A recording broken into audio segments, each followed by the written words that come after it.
दोस्तों, कैसे आप सब। आशा करते हैं आप सब लोग बहुत ज़्यादा अच्छे होंगे और आपकी पढ़ाई बहुत ज़्यादा अच्छी चल रही होगी। तो आज का हमारा टॉपिक रहने वाला है क्रिया, जो हम आपको बहुत अच्छे से समझाने वाले हैं। तो आपको पहले हम बता दें, पहले हम जान लेते हैं क्रिया किसे कहते हैं, क्रिया हमारी क्या होती है।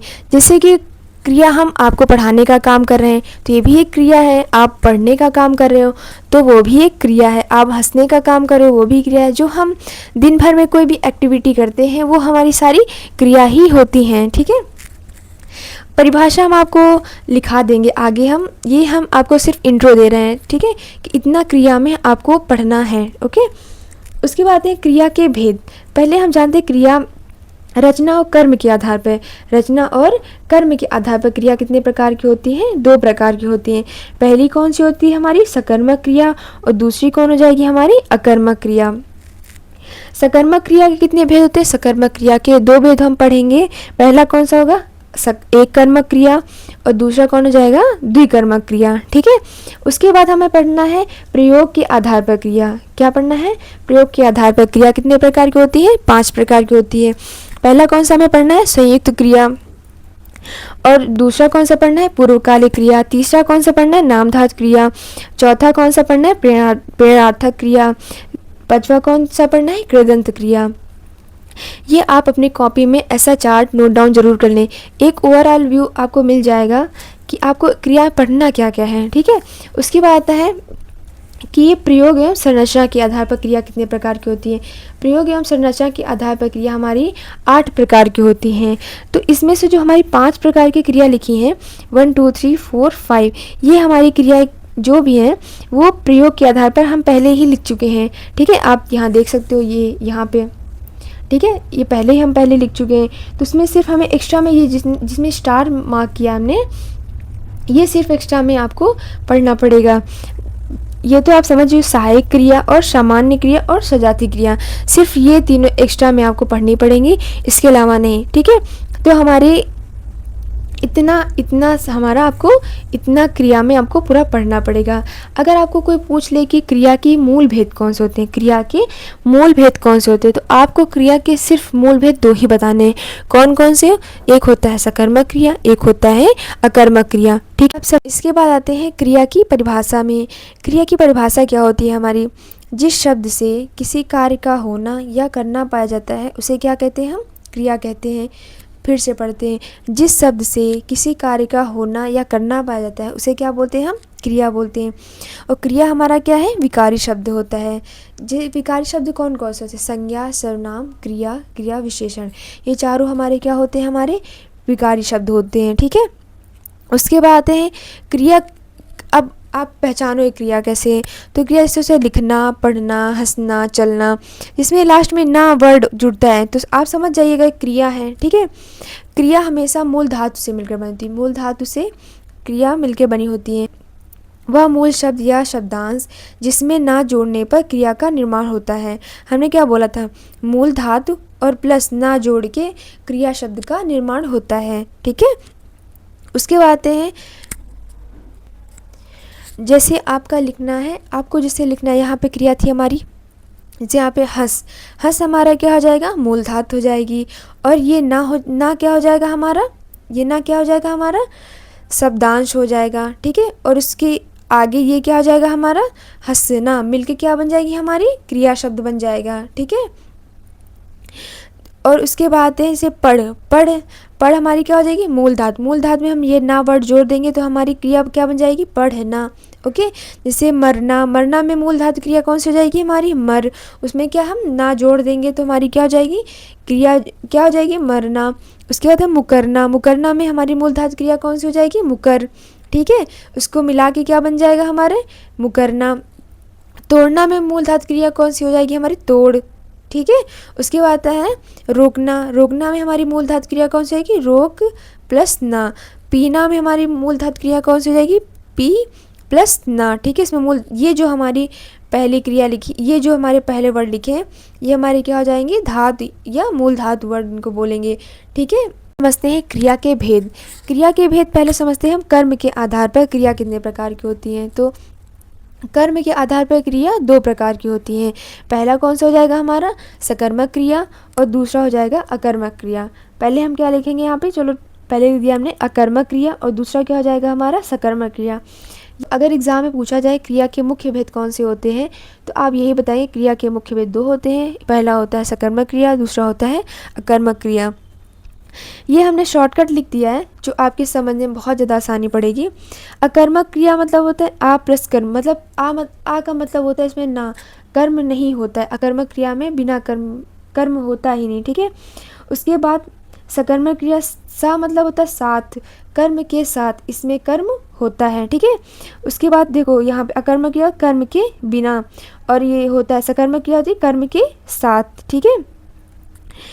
अकर्मक क्रिया में क्या हो जाएगा, कर्म की अपेक्षा नहीं रहती है, इसमें कर्म होता ही नहीं है, ठीक है। और इसमें क्या हो जाए, सकर्मक क्रिया में क्या हो जाएगा, कर्म की अपेक्षा रहती है, इसमें कर्म जरूर होगा, 100% होगा। तो हम कौन सा, अकर्मक क्रिया। अकर्मक क्रिया क्या होती है, जिसमें कर्म नहीं होता है, ठीक है। अकर्मक क्रिया की हम परिभाषा देते हैं, जिन क्रियाओं के कार्य का फल स्वयं कर्ता पे ही रहता है उन्हें हम अकर्मक क्रिया कहते हैं। इसमें कोई कर्म नहीं होता है, इसका फल सिर्फ कर्ता में ही रहता है, ठीक है। इसमें कर्म की आवश्यकता नहीं होती है, यानी कि इसमें कर्म की आवश्यकता नहीं होती। इसमें क्या है, या क्या या किसको, ये दो क्वेश्चन के आंसर अगर नहीं मिल रहे हैं तो समझ लेना आपका क्या हो जाएगा, अकर्मक क्रिया होगी। क्या या किसको का आंसर आपको नहीं मिलेगा। तो सकर्मक क्रिया में जैसे कि हम पहला एग्जांपल देते हैं, बच्चा रोता है, बच्चा क्या रोता है, कोई आंसर मिल रहा है, नहीं मिल रहा है, तो ये क्या हो जाएगा हमारा, अकर्मक क्रिया हो जाएगी। अकर्मक क्रिया जैसे होती है रोना, सोना, जागना, उड़ना, दौड़ना, ये सारी हमारी क्या होती है, हमारी अकर्मक क्रिया ही होती है। ये साइड में अपने आप चाहे लिख सकते हो, रोना, ठीक है, रोना, सोना, दौड़ना, उड़ना, चलना, टहलना, ये सारी हमारी क्या हो जाएंगी, ये हमारी अकर्मक क्रिया हो जाएंगी, ठीक है। ये अगर ये वर्ड कहीं दिखाई दें, मोस्ट ऑफ ये वर्ड आपको दिए जाते हैं जो आपके एग्ज़ाम में आते हैं, तो ये हमारी सारी क्या होती है, अकर्मक क्रिया, जिसमें सिर्फ हमें आंसर मिलता ही नहीं है, ओके। जैसे राम सो रहा है, राम क्या सो रहा है, कोई आंसर मिला आपको, नहीं मिला, ठीक है। तो यानी कि हमारी अकर्मक क्रिया है। वह जागता है, वह क्या जागता है, आपको कुछ पता चल रहा है, नहीं पता चल रहा है ना। उसके बाद आता है वह बच्चा रो रहा है, इसके एग्जाम्पल मैंने कई सारे एग्जाम्पल इसके दिए हैं आपको। राजेश दौड़ता है, राजेश क्या दौड़ता है, आंसर आपको नहीं मिला, ठीक है। तो इसमें क्या हो जाएगा हमारा अकर्मक क्रिया। जैसे रेलगाड़ी चलती है, रेलगाड़ी क्या चलती है, कोई आंसर नहीं हमारा, रेलगाड़ी किसको चलती है, कोई आंसर नहीं हमारा, तो इसमें क्या हो जाएगा हमारा अकर्मक क्रिया हो जाएगी। जैसे अरुण टहलता है, तो उसमें क्या हो जाएगा, क्या टहलता है, आंसर आपको नहीं मिला, ठीक है। तो क्या हो जाएगा हमारा अकर्मक क्रिया हो जाएगी यहाँ पे, ओके। ये आप याद रखिएगा, रोना, सोना, दौड़ना, उड़ना, चलना, टहलना, ये सारी आपकी क्या है, आपकी अकर्मक क्रियाएं हैं जो आपको पहचानने में मदद करती। अगर आपको क्या और किसको का आंसर नहीं मिलता है तो वहाँ पे आपका अकर्मक क्रिया ही होता है, आप आँख मूंद के भी आंसर लगा सकते हो, ठीक है। उसके बाद आते हैं सकर्मक क्रिया में, ठीक है। उसके बाद आते हैं सकर्मक क्रिया। सकर्मक क्रिया किसके कहते हैं, अभी हमने आपको कीवर्ड पीछे पढ़ा चुके हैं। सकर्मक क्रिया वो होती है जिसके साथ कर्म होता है, ठीक है। यानी आपको क्या और किसको का आंसर मिलेगा, जिसमें क्या और किसको का आंसर मिल जाए तो समझ लें वो हमारा क्या हो जाएगा, सकर्मक क्रिया हो जाएगी। इसकी पहले हम परिभाषा देख लेते हैं।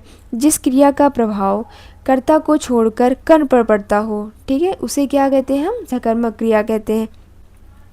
फिर से देखते हैं, जिस क्रिया का प्रभाव कर्ता को छोड़कर कर्म पर पड़ता हो उसे क्या बोलते हैं, उसे सकर्मक क्रिया कहते हैं, ठीक है। अब यहाँ पे पहला क्वेश्चन आता है, इसमें हमें क्या किसका आंसर मिलेगा, क्या और किसको का आंसर मिलेगा, क्या और किसको का आंसर आपको मिलेगा, ठीक है। रमन पढ़ता है, तो रमन यहाँ पे क्या हो जाएगा, कर्ता, रमन आपका क्या आता है, कर्ता। कभी कभी कर्म हमें छुपा भी नजर आता है, ठीक है, जरूरी कि आपको कर्म दिखाई ही देगा, लेकिन आपको क्या और किसको का आंसर जहाँ पे मिल जाए वहाँ पे क्या होगा, हमारा सकर्मक क्रिया।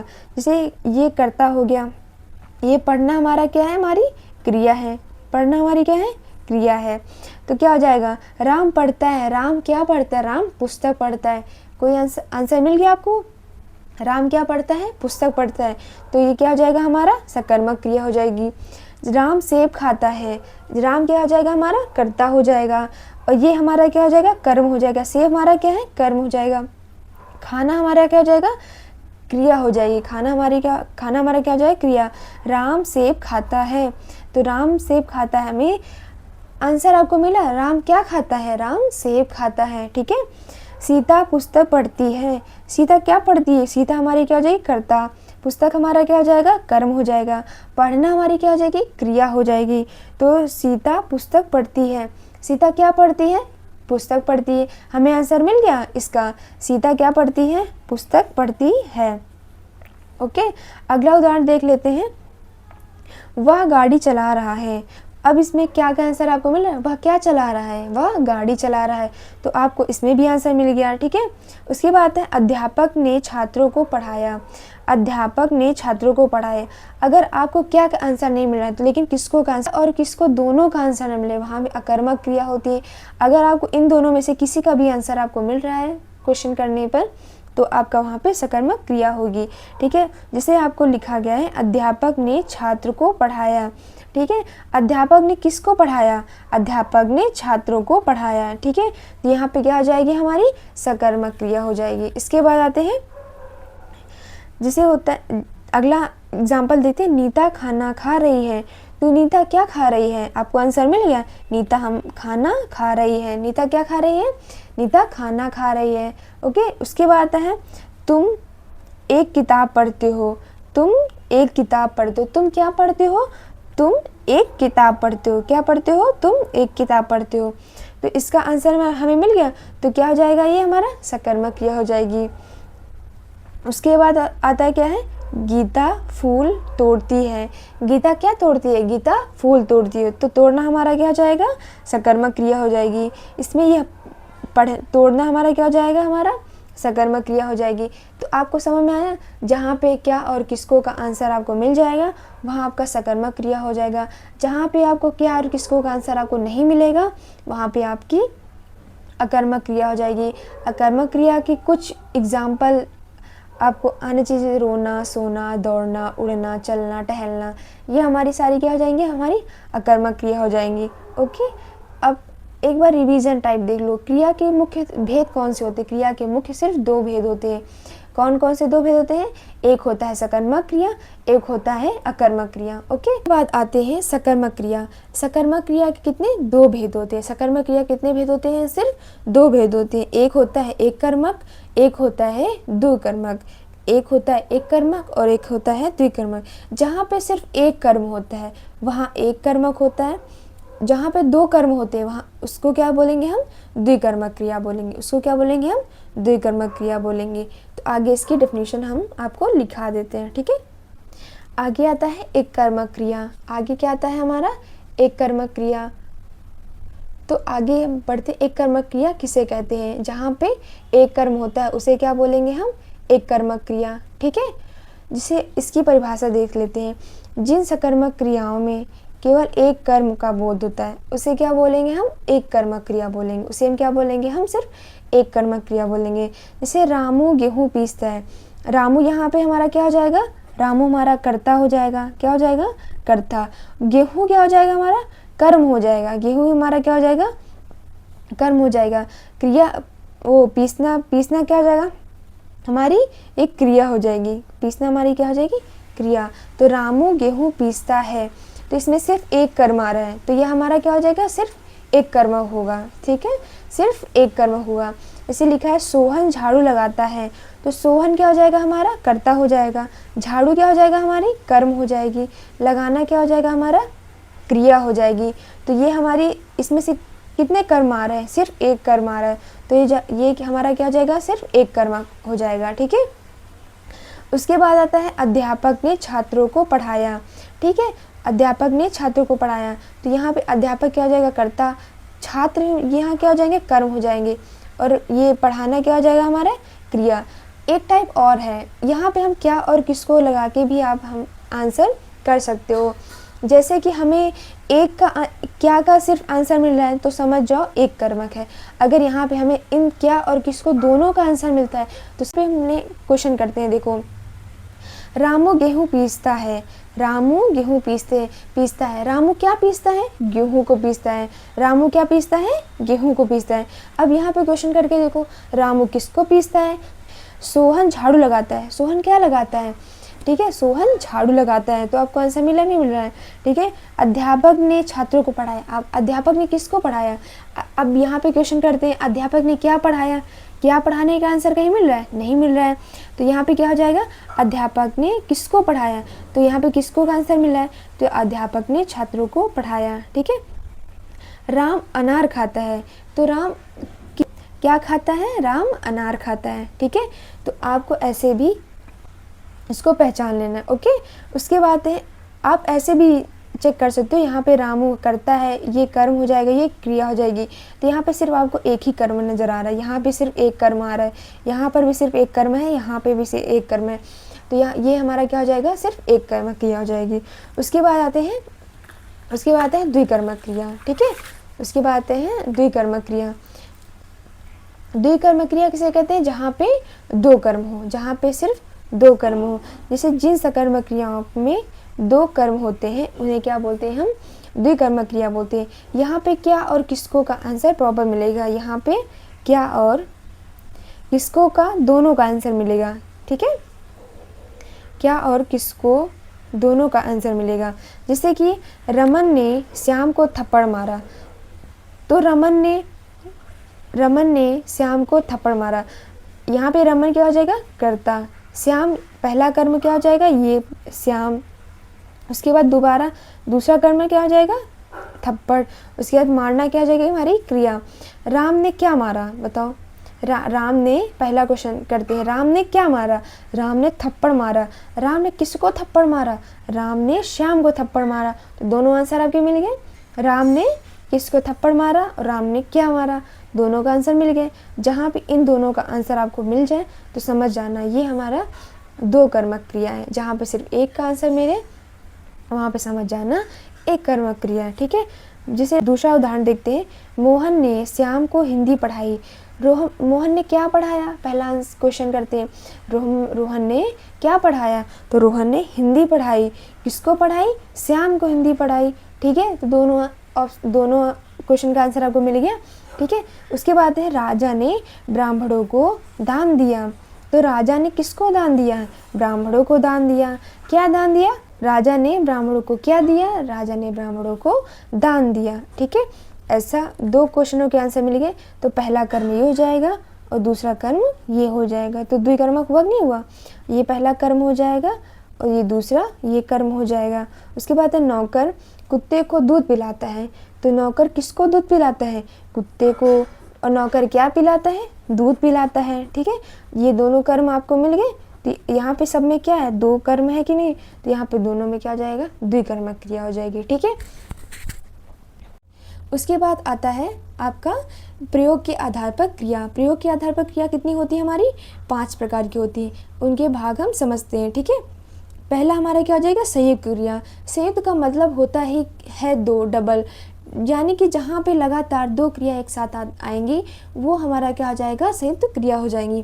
पर इसकी परिभाषा हम देखते हैं, जब कोई क्रिया दो क्रियाओं के संयोग से निर्मित होती है उसे क्या बोलेंगे, संयुक्त क्रिया बोलेंगे। फिर से एक बार देते हैं, जब कोई क्रिया दो क्रियाओं के संयोग से निर्मित होती है उसे क्या बोलेंगे, हम संयुक्त क्रिया बोलेंगे। ठीक है, जैसे वह खाने लगा, तो यहाँ पे खाना क्या हो जाएगा, खाना भी आपका क्रिया है। ठीक है, लगना भी आपका क्रिया है। तो खाना और लगना, तो खाने लगा, यानी कि दो क्रिया एक साथ आ रही, तो यहाँ पे क्या हो जाएगा हमारा संयुक्त क्रिया।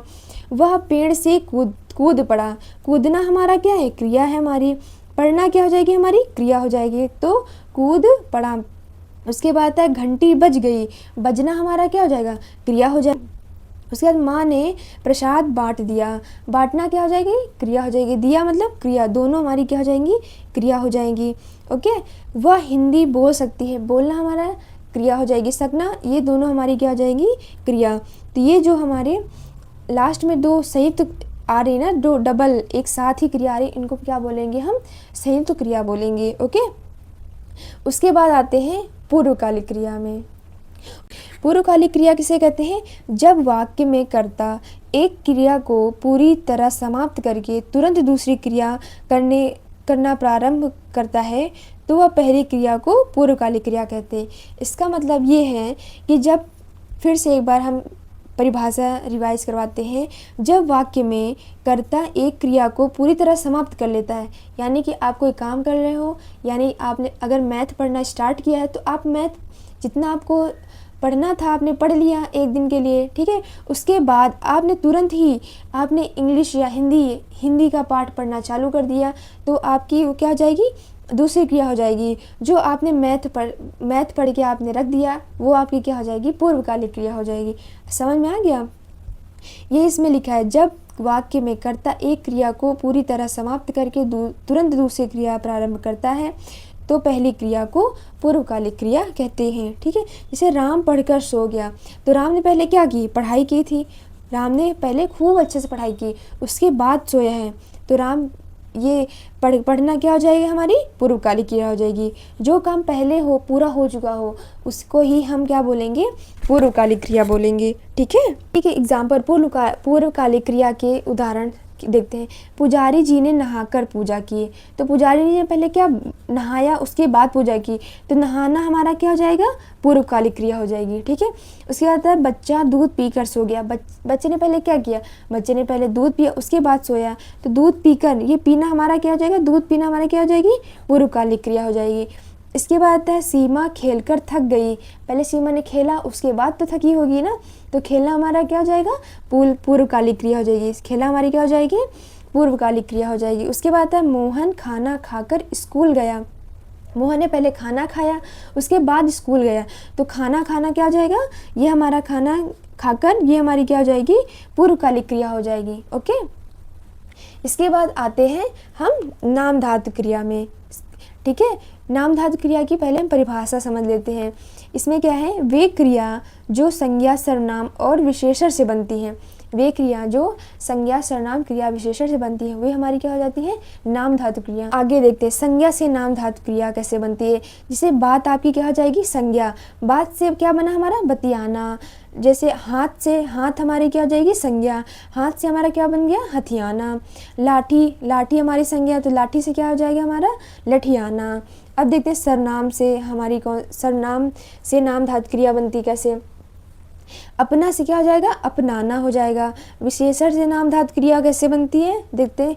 चिकना से चिकनाना, गर्म से गरमाना। जहाँ पे कभी कभी एग्जाम्पल में ऐसे आता है बतियाना कौन सी क्रिया है, तो आप क्या बता पाएंगे, बात से बतियाना, तो ये हमारी जाएगी नाम धातु क्रिया। हाथ से हथियाना, लाठी से लठियाना, अपना से अपनाना, चिकना से चिकनाना, गर्म से गरमाना, ये सारी हमारी क्या हो जाएंगी, हमारी नाम धातु क्रियाएं हो जाएंगी। आगे समझते हैं प्रेरणार्थक क्रिया। प्रेरणार्थक क्रिया किसे कहते हैं, जब कर्ता स्वयं कार्य ना करके किसी दूसरे को कार्य करने के लिए प्रेरित करता है, उसे क्या हम कहते हैं, प्रेरणार्थक क्रिया कहते हैं। फिर से एक बार परिभाषा रिवाइज करते हैं। जब कर्ता स्वयं कार्य ना करके किसी दूसरे को कार्य करने के लिए प्रेरित करता है, उसे क्या कहते हैं हम, प्रेरणार्थक क्रिया कहते हैं। एक प्रेरणा देने वाला होता है और दूसरा काम करने वाला होता है, ठीक है। प्रेरणार्थक क्रिया के भेद बहुत इंपॉर्टेंट है, यही एग्जाम में ज़्यादा पूछे जाते हैं, ठीक है। प्रेरणार्थक क्रिया के दो भेद होते हैं, कौन से होते हैं, पहला होता है प्रथम प्रेरणार्थक और दूसरा होता है द्वितीय प्रेरणार्थक। प्रथम प्रेरणार्थक में क्या होता है, इसमें आगे समझते हैं। प्रथम प्रेरणार्थक में होता है जिसमें जो कर्ता होता है वो काम में खुद इन्वॉल्व होता है, मतलब वो खुद काम कर रहा होता है कहीं ना कहीं, ठीक है।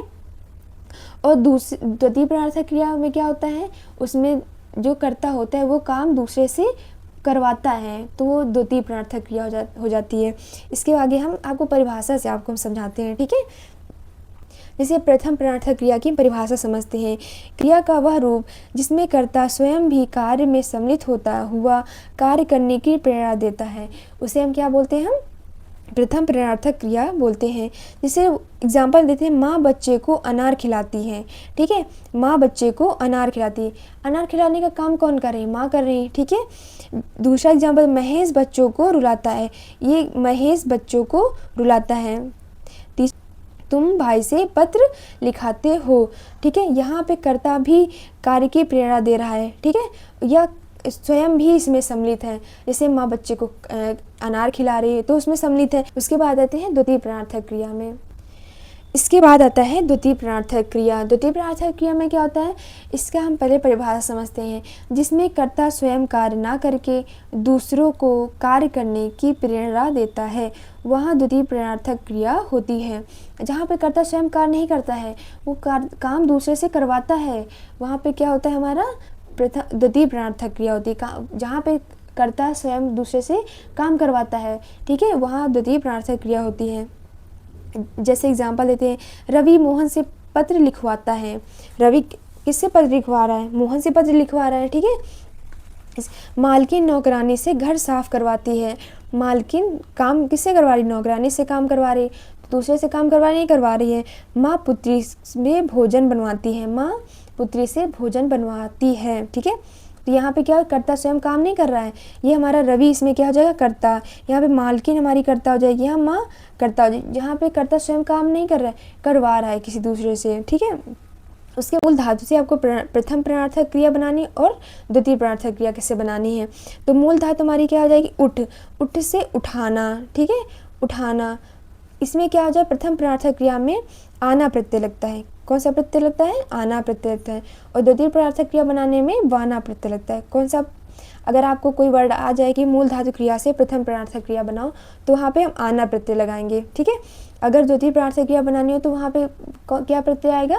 वाना प्रत्यय आएगा। जैसे उठ से उठाना, और द्वितीय प्रणार्थक क्रिया क्या हो जाएगी? उठवाना। उसके बाद है गिर। गिर से क्या हो जाएगा? प्रथम प्रणार्थक क्रिया क्या हो जाएगी? गिराना। द्वितीय प्रणार्थक क्रिया क्या हो जाएगी? गिरवाना। उसके कट से क्या हो जाएगा? काटना। उसके बाद द्वितीय प्रणार्थक क्रिया हो जाएगी, क्या हो जाएगी? कटवाना। उसके बाद आता है चलना। चलना से क्या हो जाएगा? प्रथम प्रणार्थक क्रिया क्या हो जाएगी? चलाना। द्वितीय प्रणार्थक क्रिया क्या हो जाएगी? चलवाना। पढ़ना से क्या हो जाएगी? पढ़ाना। और द्वितीय प्रणार्थक क्रिया इसमें क्या बन जाएगी? पढ़वाना।